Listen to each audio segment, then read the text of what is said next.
श्री ओम करणी, श्री ओम करणी, श्री ओम करणी, श्री ओम करणी। नमस्कार।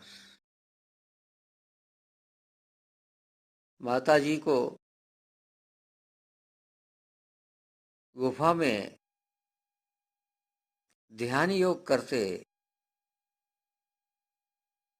लगभग 52 वर्ष हुए।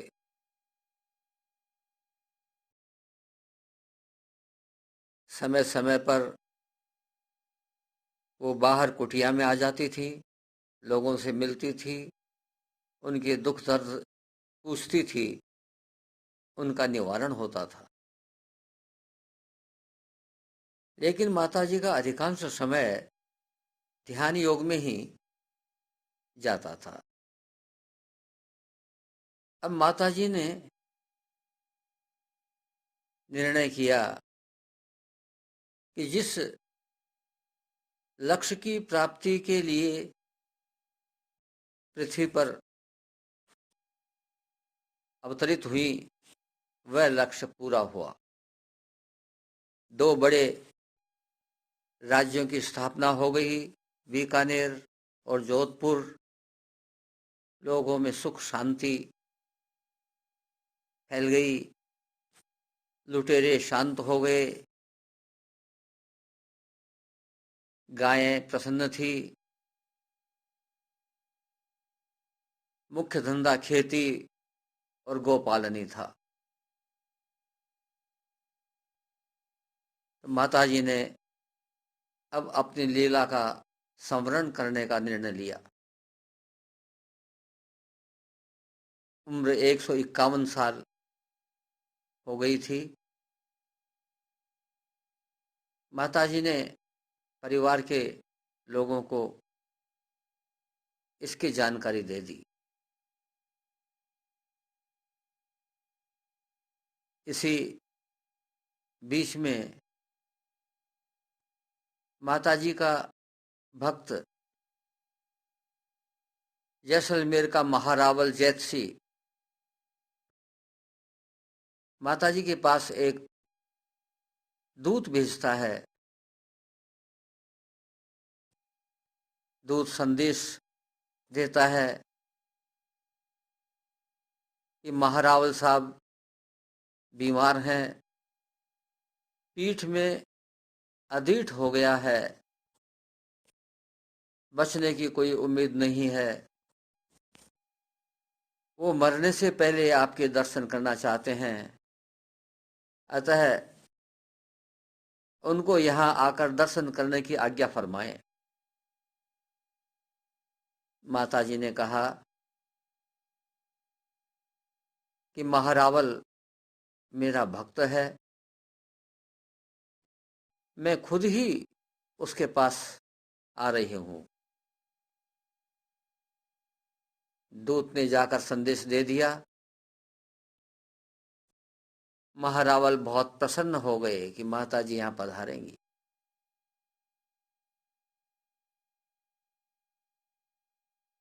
जैसलमेर की तरफ जाने की तैयारियां हो गई। माताजी यह कह चुकी थी कि भाई अब मेरा समय आ गया है, अब मैं जैसलमेर जा रही हूँ, वहां से मैं धिनेरू तलाई के पास महाप्रयाण करूंगी। धिनेरू तलाई ऐसी तलाई थी जिसके संबंध में बीकानेर और जैसलमेर दोनों राज्यों में झगड़ा होता रहता था। कई बार फौजें भी टकराई आपस में। माताजी ने दोनों ही भक्तों को कहा कि इस स्थान को गोचर भूमि के रूप में छोड़ दो, यहां मैं महाप्रयाण करूंगी।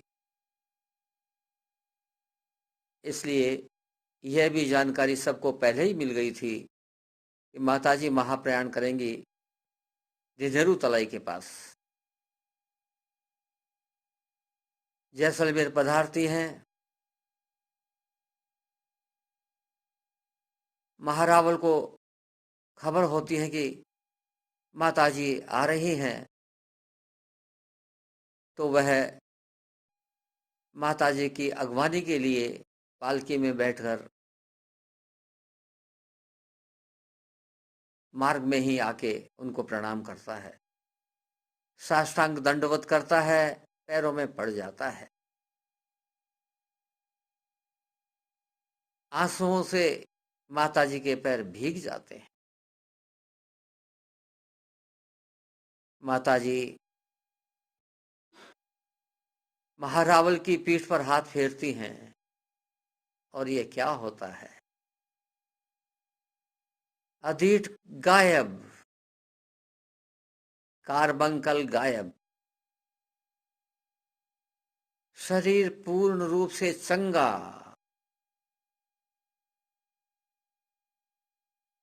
महारावल खड़ा होता है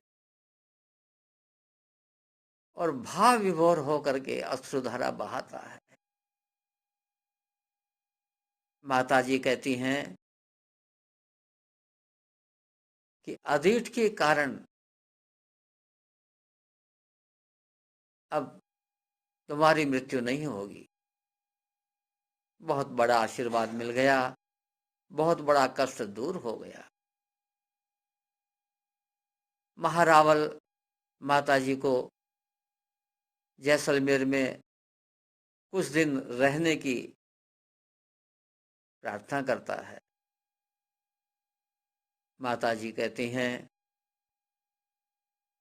मैं आवड़ जी के दर्शन करके और फिर जैसलमेर आ रही हूं और वहां कुछ समय ठहरूंगी। महारावल प्रसन्न हो जाता है, लौट जाता है। माताजी आवड़ जी के दर्शन के लिए रवाना हो जाती हैं। माताजी के साथ में केवल एक पुण्यराज था, उनका बड़ा ही बड़ा बेटा, और सारंग बिश्नोई था जो उनका रथ हाँकता था। इसके अलावा वो किसी को भी साथ लेकर के नहीं आई। पुण्यराज को भी बहुत समझाया था कि भाई तू भी अब बुढ़ा हो गया है, कोई जवान तो है नहीं, इसलिए मत चल मेरे साथ। माना नहीं, कह रहा था कि अंत समय में आपके साथ ही रहूंगा। पुण्यराज थोड़ा अहंकारी और अभिमानी था, इस कारण उसके प्रारब्ध में यह नहीं बधा था कि माताजी का महाप्रयाण का वह दर्शन कर सके।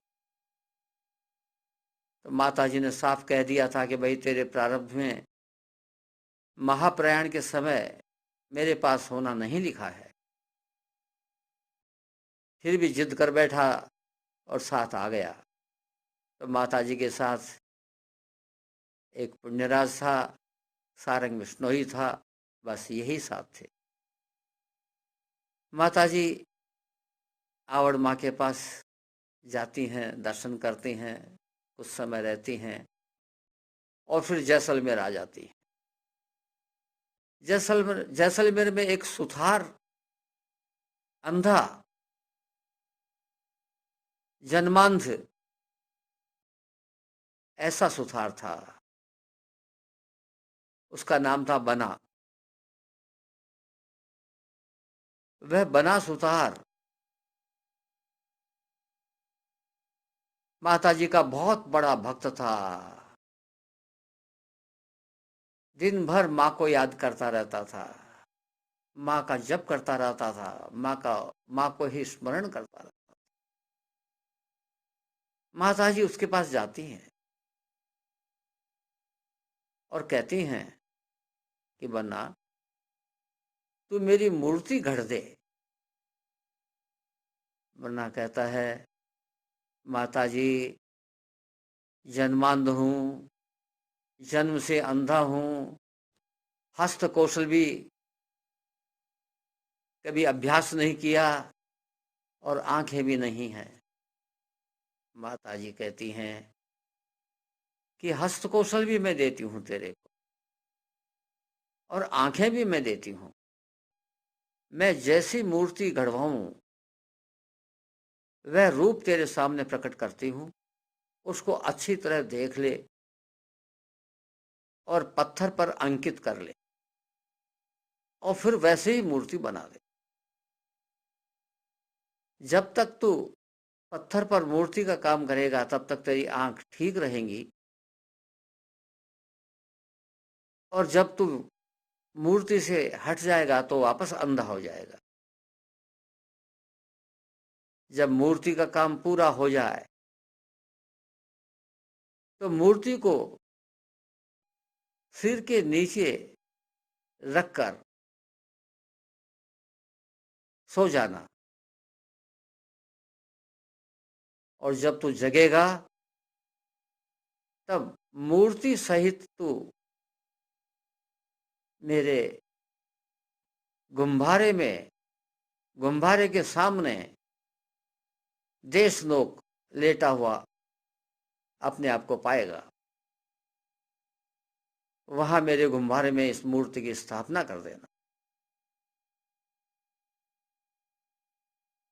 वरना आंखें उसको हो गई। बालक की सी बहुत बढ़िया ज्योति उसको प्राप्त हुई।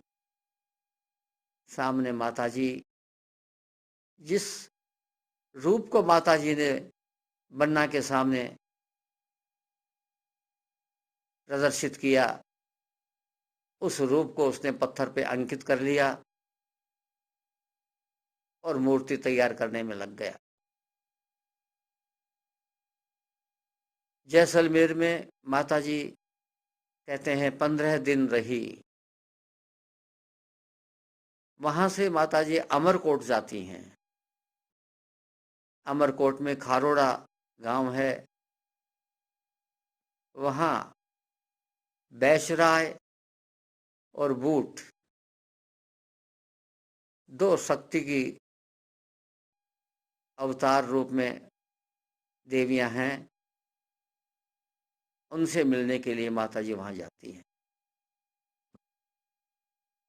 बूट माताजी से पूछती हैं, माताजी भला पधारा, आप जैसलमेर में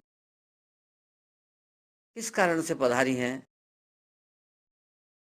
माताजी कहती हैं कि मेरा भक्त है महारावल,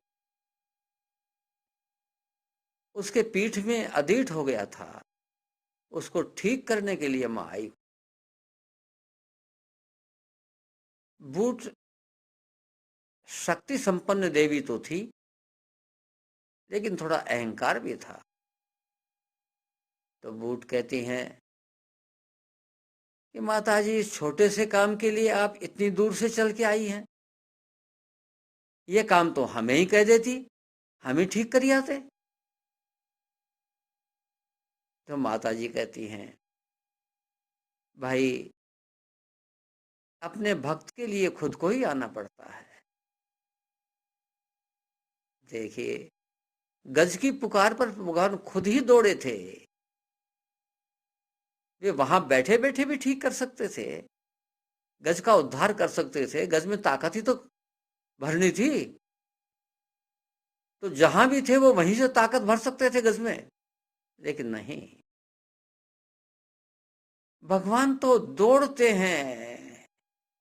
कोई भक्त याद तो करे, और माँ इतनी दयालु है, कहीं भी कोई याद तो करे, माँ तो वहां पर है ही।